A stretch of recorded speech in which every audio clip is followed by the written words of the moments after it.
मुरादाबाद पहुंचे राज्य बाल अधिकार संरक्षण आयोग के अध्यक्ष देवेंद्र वर्मा द्वारा मुरादाबाद के दिल्ली रोड सर्किट हाउस के सभागार में विभागीय अधिकारियों के साथ बैठक की गई और दिशा निर्देश दिए गए। बैठक के बाद उन्होंने प्रेस वार्ता के दौरान पत्रकारों के सवालों के जवाब देते हुए कहा कि प्रदेश में बाल अधिकार के अंतर्गत कार्य चल रहा है, महिला अधिकारों पर भी कार्य किए जा रहे हैं। सरकार के द्वारा चलाई जा रही अनेक योजनाओं से जनता लाभान्वित भी हो रही है।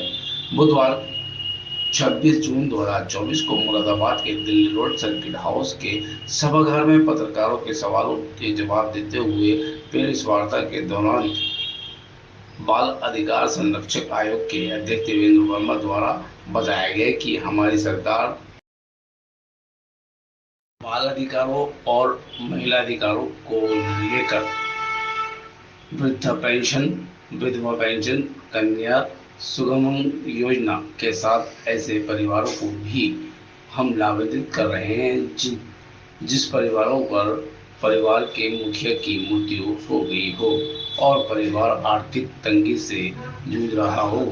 हम उस परिवार के बच्चों को उचित शिक्षा दिलाने का काम कर रहे हैं। महिलाओं का हनन न हो, इस उद्देश्य को लेकर पूरे प्रदेश में महिला हेल्पलाइन के द्वारा पीड़ित को न्याय दिलाने का काम किया जा रहा है। प्रत्येक थाने पर महिला हेल्प डेस्क लाइन बनाई गई है। महिलाओं को उनका हक दिलाने का काम किया जा रहा है। बाल मजदूरी को समाप्त करने का काम किया जा रहा है। उन्होंने बच्चों के अभिभावकों को भी अपील करते हुए कहा कि अपने बच्चों को पढ़ाने लिखाने का काम करें। बाल मित्र इकाइयाँ बने और 5 जो सामाजिक कुरीतियाँ हैं, अवेयरनेस के कार्यक्रम चलाए जाएं, जिनमें से एक युद्ध नशे के विरुद्ध जो अभियान है। सर, अगर रेस्क्यू के दौरान देखा जाता है कि फैक्ट्रियों में बच्चे जो है आगे तक लेके जाते हैं, तो क्या फैक्ट्री संचालकों को भी हाँ कार्रवाई होती है, उसके लिए जो प्रावधान है नियमानुसार कार्रवाई। या तो वही सवाल हो। जब से मैं अध्यक्ष बना हूँ जी सर, 15 नवंबर 2021 को मेरा अध्यक्ष का कार्यकाल प्रारंभ हुआ था और तब से लेकर मैंने पूरे 75 जनपदों में जाकर बच्चों की जो योजनाएं चल रही हैं, उन योजनाओं को लेकर मैंने समीक्षा बैठकें 75 जिलों में की है। अब मेरी ये बैठकें दूसरे राउंड की बैठकें मंडलों में चल रही है। अभी मैं पश्चिम के दौरे पर आया था तो मेरठ मंडल की बैठक मैंने ली है, सहारनपुर मंडल की बैठक ली है, आज मुरादाबाद मंडल की बैठक ली है और उस बैठक में मैंने सभी जो सरकार की योजनाएं और अधिकारियों को निर्देशित किया है कि सरकार की योजनाओं को जनता तक सीधा लाभ पहुंचे, जनता तक पहुंचाया जाए नीचे तक। सर, किस किस प्रकार की योजनाएं चल रही हैं? हमारे यहाँ विभिन्न तरह की योजनाएं, जैसा कि मैंने अभी बताया था कि मुख्यमंत्री बाल सेवा योजना के तहत हम 4000 रुपया दे रहे हैं, मुख्यमंत्री बाल सामान्य योजना के तहत 2500 रुपया दे रहे हैं, कन्या सुमंगल योजना के तहत हम 25,000 रुपया 6 बार में दे रहे हैं, विधवा पेंशन दे रहे हैं, स्पॉन्सर योजना के तहत 4000 रुपया दे रहे हैं। इस तरह की हमारी योजना है। सर, आज आप मुरादाबाद पहुँचे हैं, अब तक इन योजनाओं को कितने बच्चों को लाभ दिया जा चुका है? अभी मैंने आंकड़े प्रस्तुत किए हैं आपके सामने। तो यहाँ मुरादाबाद, हाँ, मुरादाबाद मंडल के मैंने आंकड़े आपको दिए हैं और सब अभी मुरादाबाद मंडल में जैसे कि विधवा पेंशन है 2,15,634, कन्या सुमंगल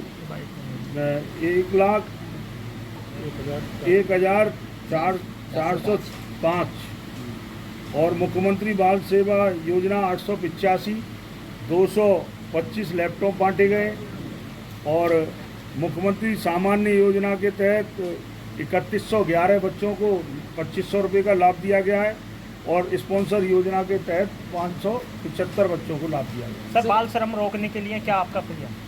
बाल श्रम रोकने के लिए हम विभिन्न समय पर अभियान, रेस्क्यू अभियान चलाते हैं और 15 जून से लेकर 15 जुलाई तक हमने निर्देशित किया है।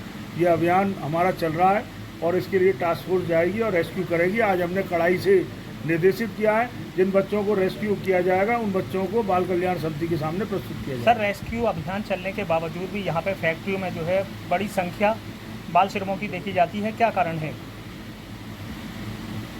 क्योंकि कुछ लोग मानसिक रूप से, मैं तो विकृति कहूँगा, धन कमाने की लिप्सा से, क्योंकि सस्ती लेबर मिल जाती है बच्चों के रूप में, काम ज़्यादा करती है, ऐसे बच्चों का दुरुपयोग करते हैं, उनके खिलाफ कार्रवाई की जाए।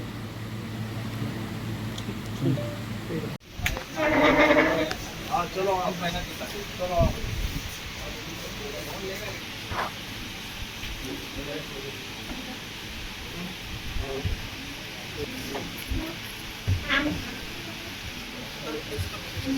अच्छा थैंक यू। सर अपना नंबर दे दीजिए प्लीज। मंत्री जी आज किस सिलसिले में प्रेस कॉन्फ्रेंस रखी गई थी? मैं लेट बाल आयोग बच्चों के अधिकारों और संरक्षण के लिए काम करता है और समय समय पर ऐसी समीक्षा बैठकें हम लोग करते रहते हैं। पूरे 75 जिलों में हमने की है बैठकें। अब मंडलों की बैठकें चल रही है, मेरठ के बाद सहारनपुर और सहारनपुर के बाद मुरादाबाद की बैठकें हमने की है और वहाँ पर विभिन्न जो बच्चों के मुद्दे हैं उनके लिए हमने निर्देशित किया है। दूसरा, जनता के बीच में सरकार की योजनाओं को लेकर अधिकारी जाएं और जनता को सीधा लाभ मिले, ऐसा हमने निर्देश। सिर्फ अभिभावकों से क्या कहना चाहेंगे बाल मजदूरी के लिए? अभिभावकों से बाल मजदूरी के लिए आज हमने निर्देशित कर दिया है कि टास्क फोर्स जाएगी और बच्चों को रेस्क्यू करके बाल कल्याण समिति के लिए